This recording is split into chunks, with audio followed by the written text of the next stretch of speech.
মামার একটা phone this.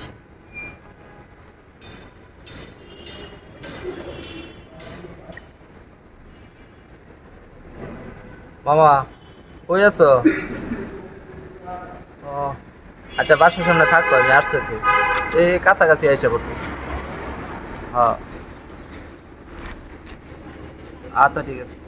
আচ্ছা আচ্ছা আসছি।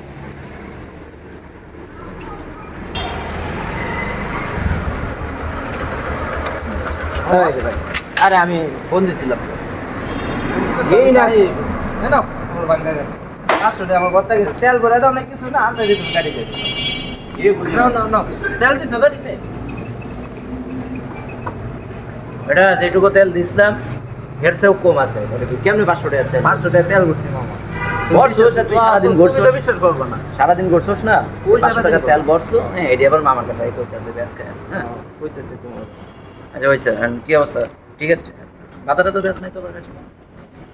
কত বললা তোমার লগে কি? আচ্ছা এই এই কালকে সবে বরাত এই ভালো একটা পাঞ্জাবি কিনা লইছি, ঠিক আছে? 1000 টাকা দাও পাঞ্জাবি। 1000 টাকা পানি বলবো তুই ভালো দেখে একটা পাঞ্জাবি মার পছন্দ মতো মায়ের সাথে করে নিয়ে যাস, ঠিক আছে? হ্যাঁ পছন্দ মতো করে সুন্দর মায়ের পছন্দ মতো, ঠিক আছে? বড় হয়েছিস তার মানে এই না সব কিছু নিজের পছন্দ। একটা পাঞ্জাবি কিনতে হবে, মারে আনা লাগবে। নিবে না কেন? বিয়ে শাদী করস না বেটা, মার পছন্দ একটা পাঞ্জাবি কিনে দিস, ঠিক আছে? আর চুল দাড়ি এই অবস্থা কেন? টাকা নেই মার কাছে, টাকা আছে না, টাকা দেয় তো 100 টাকা 100 টাকা চুল কাটতে বেটা 100 টাকা লাগে? আছে তো। না টাকা নেই। না টাকা নেই। না 100 এটা দেবো না, দেবো 50 টাকা 100 টাকা। আচ্ছা রাখ। আগের দিন আছে 50 টাকা চুল কাটা 100 টাকা। আচ্ছা ঠিক আছে, তাহলে সাবধানে যাইস। হ্যাঁ আল্লাহ হাফেজ। হ্যাঁ যাইগা। আচ্ছা সাবধানে দেখি। শালার ভাগ্নে আজকে এতগুলো টাকা আমার পকেট খালি করে থুয়ে গেল। বোন ছিল, বোন পর্যন্তই ঠিক ছিল না।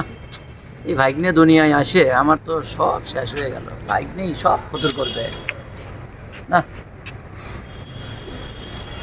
ভাগ্য আর ভাগ্য আর ভাগ্য ভালো হবে না। এই ভাগ্নেই ভাগ্য আমার সব শেষ করবে।